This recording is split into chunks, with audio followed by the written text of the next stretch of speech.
Ọkọ mi fi mí sílẹ̀ nítorí pé mi ò tíì bímọ. Ọkàn mi ń pòrúurú, ẹ gbà mí. Mi ò tiẹ̀ mọ bí mo ṣe fẹ́ bẹ̀rẹ̀. Ó dàbí kí n parí gbogbo ẹ̀. Ọkọ mi ṣẹ̀ṣẹ̀ fi mí sílẹ̀ torí mi ò tíì bímọ àti wípé kò fẹ́ kí wọ́n gba àtọ̀ rẹ̀ àti ẹyin mi kí wọ́n sọ dọmọ. A ti ń gbìyànjú fún ọdún kan àti díẹ̀.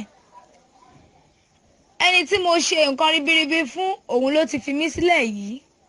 Mi ò mọ bí mo ṣe fẹ́ kọjú da àwọn ẹbí mi. Ojú ń tì mí púpọ̀. Ọlọ́run ti kọ̀ mí sílẹ̀. Báwo ni mo ṣe fẹ́ bẹ̀rẹ̀ ayé tuntun nítorí kò yé mi mọ́? Kò lè rọrùn fún mi nítorí pé mo ti so ohun ribiribi nínú ìgbéyàwó yìí.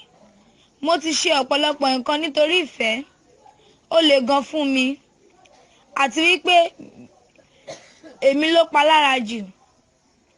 Ṣé màá lè là á kọjá?